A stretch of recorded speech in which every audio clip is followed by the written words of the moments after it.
원래 우리 뇌에는 장벽이 있어서 네. 그 혈뇌 장벽이라고 이름도 멋진 단단한 장벽이 네. 있는데 얘네 역할이 안 좋은 걸 못 들어오게 막아요. 혈뇌 장벽이요. 네. 블러드 브레인 베리어. 네. 줄여 혈뇌 장벽인데 네. 왜냐면 이게 없으면 세균 감염되면 세균이 다 뇌로 가버리는 거예요. 네. 미세플라스틱 다 뇌로 가고 네, 그렇겠네요. 이런 크고 문제 있는 걸 막으려는 장벽이 있어요. 근데 물은 당연히 지나갈 수가 있죠. 네. 그리고 에탄올도 작아서 갈 수가 있어요. 아. 그러니까 뇌가 점점 마비가 되면서 우리가 뭔가 인지가 느려져서 취하는 반응이 나오고 근데 화학적으로는 얘를 분해를 해야 되니까 어떻게든지 얘를 산화를 시켜요. 산화라는 건 산소랑 막 결합을 시키는 건데 그 결과 만들어지는 게 숙취를 유발하는 물질들. 우리가 생각하는 이 에탄올을 분해해야만 술이 깬다라는 건 취한 상태를 깨고 싶은 거고 사실 우리가 원하는 건 숙취 유발 물질을 분해하는 게 우리들의 최종 목적입니다. 그게 이제 흔히 말하는 숙취 해소제가 네, 이제 그런 그거의 물질들을 역할이, 분해해 주는 거군요. 근데 그 술 마시면 약간 배고픔을 느끼게 되고 그쵸. 그래서 먹게 되고 뭘 먹으면 또 술을 먹게 되고 그래서 그런 악순환 또 한 번씩 우리가 경험 다 해보잖아요. 네네. 그것도 좀 이 술이 뇌에 뭔가 영향을 줘서 그러는 건가요? 뇌보다는 아까 말씀드린 술이 들어왔으니까 네. 우리 몸은 얘를 어떻게든지 분해를 하고 싶어요. 네. 분해할 수 있는 효소라는 게 있으니까. 네. 근데 효소가 우리 생각처럼 이 무료 노동을 하는 애들은 아니에요. 네. 작업을 하려면 에너지가 필요하잖아요. 네. 당연히 에너지를 쓰다 보면 에너지가 고갈되는데 네. 여기 사용되는 게 당이에요. 그러다 보니까 당이 떨어져요. 실제로 네. 술을 많이 먹게 돼. 분해하느라. 그러면 제일 당을 얻기 쉬운 게 탄수화물이에요. 네. 그러니까 막 라면이라든지 삼각김밥 네. 이런 게 땡기는 게 당이 진짜 떨어져가지고 원하는 거고 나는 지금 정말 술 많이 먹고 취했고 배부른데 집에 들어가는 길에 왠지 편의점에 들러가지고 뭔가 사고 이런 경험이 내가 몸이 원해가지고 우리 몸이 원하면은 그게 먹고 싶어져요. 제일 대표적인 게 중국 음식이 갑자기 땡기는 순간 몸에 염분이 부족하면 우리가 살면서 한국인들 입장에서 제일 짜게 먹었던 음식이 중국 음식이에요. 입에서는 몰라도 우리 중식 먹으면 막 물 많이 먹잖아요. 시간 지난 다음에도. 그러니까 그걸 나도 모르게 몸이 원하는 거예요. 그러니까 당이 떡 땡기는 거는 나도 모르게 원해서 땡기는데 아무 당이나 먹어도 되냐? 보통 탄산음료는 되도록 안 먹는 게 좋고요. 왜냐하면 탄산음료에 있는 게 과당인데 과당이 술이랑 같이 먹다 보면 우리 몸에 당 수치가 너무 자주 바뀌어서 그 인슐린 장애가 생겨서 당뇨 같은 게 오기가 되게 쉬워져요. 되도록이면은 꿀물. 꿀물이 괜히 있는 말이 아닌 게 걔를 꿀물을 먹고 안 먹고가 숙취 해소가 한 2배 정도 속도가 차이 난다라는 연구도 있어요. 그게 그런 이유가 있군요. 실제로 당이 이제 알코올 분해하는데 쓰여서 당 떨어지는 느낌이 있고 그래서 음식을 먹게 되는 거. 저도 술에 좀 취하면 아이스크림이 그렇게 먹고 싶던데 그런 이유가 있는 거군요. 아니 그래서 제가 이 책을 읽다 보니까 그런 생각도 들었어요. 그러면 이게 화학적으로 좀 술을 우리가 어쩔 수 없이 좀 직장 생활을 하다 보면 마셔야 되는 상황들이 있잖아요. 술을 피할 수 없는 상황에서 술을 마시되 좀 덜 취할 수 있는 방법도 있나? 그런 생각도 들었어요. 지금 방금 숙취 해소제 효과 없지 않나 여쭤보셨는데 볶음밥님. 근데 숙취 해소제가 이론상은 효과가 확실히 있어요. 거기 들어있는 물질들을 다 연구를 했을 때 효과가 있는데 문제는 보통 우리가 연구를 했을 때 양은 동물 실험 위주로 하니까 걔네들 입장에서는 이게 굉장히 많은 양인데 사람이 되면 체중이 막 수백 배로 바뀌잖아요. 먹는 양도 그렇게 많아져야 돼요. 그러니까 이 실험할 때 먹을 정도를 먹으면 정말 빨리 깰 수가 있고 그러니까 비율상 그래서 사람한테도 임상 실험한 게 있는데 그때도 우리가 숙취 해소제 하나에 들어있는 것보다는 훨씬 많은 양을 먹이긴 했어요. 그러면 효과는 확실히 높고 근데 또 아마 경험적으로 느끼시는 분도 있을 거예요. 내가 왠지 이거 숙취 해소제를 먹고 잤더니 평소랑 다르게 다음날 좀 괜찮은 것 같다. 이게 약간이지만 효과는 있긴 하거든요. 당연히. 그래서 좀 술자리가 중요한 술자리인데 내가 다음날 일정도 있고 하면 제가 권장하는 건 보통 숙취 해소제를 술자리 전에 미리 먹는 거. 미리 먹고. 연구에서도 한 6시간 정도를 기준으로 연구를 했거든요. 그러니까 내가 술자리 지속 시간이요? 아니요. 이 숙취 해소제를 먹고 이 얘네들에 의해서 혈액 속에 있는 에탄올이나 분해 물질들이 제거되는 거를 계속 6시간 동안 피를 뽑으면서 조금씩 분석을 한 거예요.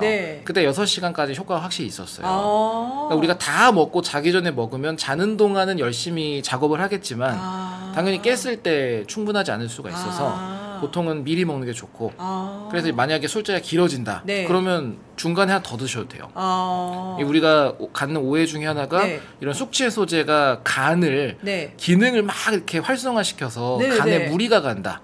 네. 이런 속설이 있는데 네. 전혀 아니에요. 아. 그런 작용이 아니라 효소를 돕는 거라 이거는 오히려 맛있다고 제 주변에는 간식으로 드시는 분이 있어요. 그 젤리처럼 나오잖아요. 냉장고 넣어놨다가 예, 요즘 다양하게 맛있다고 나오죠. 드시는 분도 있어요. 오히려 그걸 너무 많이 먹어 당분 때문에 살이 찌는 걸 걱정하는 게 맞지. 제로가 아닌 이상에는 네. 그걸 한 2-3개 먹었다고 내 간에 손상이 갔다 이런 일은 절대로 없는 아니다. 물질이에요. 오히려 당을 조심하셔야 된다. 그리고 보통 식사를 미리 하는 게 좋긴 하죠. 우리가 빈속에 들어가면 네. 공복일 때 아마 밥을 먹으면 네. 포만감이 오래 가지만 네. 물을 마시면 잠깐 괜찮지만 꼬록꼬록 소리 내면서 다 내려가잖아요. 네. 우리가 액체는 바로 흘려보내요, 위가. 근데 술도 액체잖아요. 네. 근데 얘네들을 본격적으로 흡수라는 건 장에서 하거든요. 네. 다 내려가 버리면 순식간에 흡수를 해요. 비어 있으니까. 근데 음식을 미리 먹었거나 네. 아니면 기름진 음식을 안주로 같이 먹으면 위가 닫혀서 술이 갇혀 있으니까 얘네들이 좀 더 서서히 흡수가 돼서 더 천천히 취하게 돼요. 그렇지 않고 빈속에 먹으면 잠까지 직행 해버리는 그쵸. 거군요. 근데 오히려 난 좀 오늘 빨리 취하고 싶다. 시간이 없어. 빨리 취해, 빨리 먹고 빨리 들어가 자야겠다 하면 빈속에 바로 한 잔 때려 넣는 거예요. 저는 보통 그렇게 합니다. 근데 그 맛이 또 배가 차 있을 때 술의 맛과 빈속일 때 술의 맛이 또 차이가 있어서 술 좋아하시는 분들은 또 선호도가 있죠. 하지만 덜 취하려면 배를 채운 다음에 우리가 술을 마셔야 건강에도 좋겠네요. 건강에도 네. 당연히 좋지만 네. 뭐 술을 먹으면서 건강을 논하는 건 네, 사실 굉장히 조심스러운 네, 부분인 것 같아서 그러네요. 모든 음주는 어불성설이네요. 건강에 안 좋다는 거 꼭 생각을 하고 맞습니다. 뭐든지 과하면 안 좋지만 특히나 술은 진짜 암을 유발할 수도 있고 뇌에도 치명적이기 때문에 그 얘기도 또 뒤에 하겠지만 여러분 그거는 또 기억을 하셔야 됩니다. 근데 또 음식 종류도 좀 술을 좀 덜 흡수하게 하는데 음식 종류도 좀 차이가 있나요? 기름진 걸 먹는 게 무조건 덜 흡수됩니다. 왜냐면 장이 닫히고 소화 시간이 기름진 걸 먹을 때가 더 길어요. 위에. 그래서 우리 먹었을 때 약간 과일 화채랑 소주를 먹는 거랑 네. 뭐 막창이나 곱창이랑 먹는 걸 비교를 하면 네. 당연히 막창이나 곱창이랑 먹는 게 술이 더 많이 잘 들어가요. 덜 취해가지고. 네. 덜 취해서 많이 그럼 이게 결과적으로는 이게 덜 취하는 것과 많이 먹게 되니까 덜 취하게 하는 음식이 또 술을 또 부르니까 결과적으로는 비슷하게 아주 좋은 해석이죠. 네. 왜냐하면 들어간 양이 같으면 네. 얘네들은 아까도 말씀드렸지만 우리를 취해서 몽롱하고 진정되고 기분 좋게 하는 거에서 그치지만 네. 들어간 재료가 많으면 얘네들이 반응한 숙취 유발물질도 더 많이 생겨요. 그러니까요. 먹을 땐 좋았는데 숙취가 네. 오래 간다? 그냥 많이 먹어서. 그렇죠. 제일 좋은 건 조금 먹고 천천히 마시는 게 맞습니다. 당연히 최고인데 네. 또 이게 안 되는 자리들이 있잖아요. 맞아요. 뭐 누가 막 계속 짠하자고 하거나 비기만 하면 따라주시는 분이 있는 경우. 네. 그럴 때는 뭐 아까 말씀드린 것처럼 안주라도 많이 네. 넣어서 버티는 수밖에. 여기 지금 PD들 중에 이제 막 사회생활 시작한 20대 PD들이 있는데 막 고개를 연신 끄덕이면서 막 적네요. 열심히. 왜냐면 이제 화학자 선생님이 짜준 이 술자리 만취 방지 전략 이런 그 컨셉이기 때문에 오늘 또 저희가 하는 게 누구나한테 좀 특히 사회생활 막 시작하는 분들한테는 관심사일 것 같아요. 근데 화학자 선생님들도 그게 있나요? 실제 좀 만취 방지 전략이 있나요? 그런 거는 딱히 없는 것 같아요. 저는 네. 우선 그 얘기를 다른 화학자분과 해본 적은 없어요. 혹시 예. 뭐 만취를 회피한 전략이 있으신가 네, 이런 건 네. 없고 개인적으로만 본다면 네. 저는 취하는 것까지 가는 게 맞다고 보는 사람이긴 해요. 이왕 술 마시는 거. 안 그러면 그냥 주스나 콜라 먹지. 네. 굳이 술을 먹을 이유가 있을까? 네. 우리 술을 먹는 이유는 네. 여러 막 사회생활 분위기를 하지만 네. 결국 취하기 위해서 먹는 거긴 하거든요. 물론 이 취한다의 기준이 일상의 지장을 다음 날을 버릴 정도로 취할 거냐, 아니면 막 다 기분 좋아져서 즐겁게 놓는 정도냐 이 정도지만. 맞아요. 그래서 뭐 안 취할 수 있는 방법은 없고, 네. 뭐 당연히 덜 먹는 거 말고는 선택지가 없죠.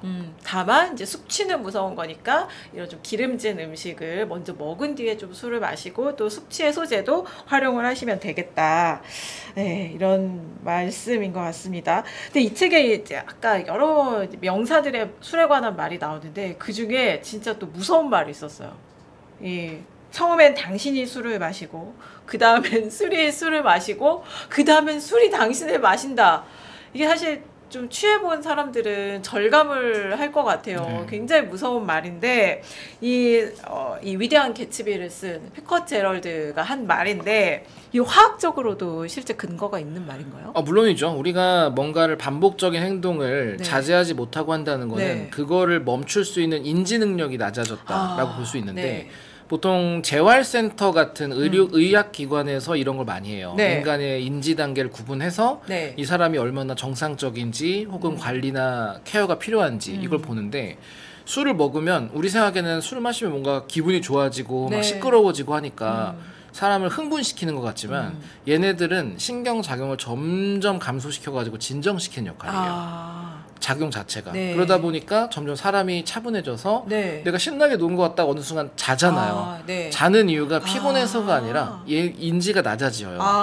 근데 낮아지다 보면은 우리가 나도 모르게 계속 예를 들어서 뭐 인지 능력에 네. 알츠하이머라든지 예. 이러면 분명히 밥을 먹었는데도 네. 계속 식사를 하시는 분도 있고 네. 내가 했던 걸 기억을 못 한다거나 네. 이 기억을 잘 하지 못하고 자제하지 못하는 게 전형적으로 뇌에 대한 기능 이상이거든요. 술이 정확하게 그렇게 작용하기 때문에 내가 술을 먹다 보면은 그냥 그걸 습관적으로 먹게 되는 거죠. 앞에 있으면 먹는다라는 게 딱 들어맞는. 근데 그걸 못하는 건 사실 그것도 못할 정도의 거부 반응이 내 몸에서 나오면 돼요. 그게 많이 취하면 결국 우리 몸은 얘를 독으로 인식하고는 있어요. 근데 취하고 즐거우니까 먹는 건데 어느 정도 먹으면 구토를 하잖아요, 사람이. 네, 그러네요. 독성 물질을 뱉어내야 된다라는 구토 중추가 돼 있어서 이거를 배출하도록 저절로 시키는 거예요. 내가 여기서 화학 반응이 일어나서가 아니라 뇌가 느끼기에 야 지금 이건 독 정도로 들어와서 못 버텨 하면 뱉어내는 거예요.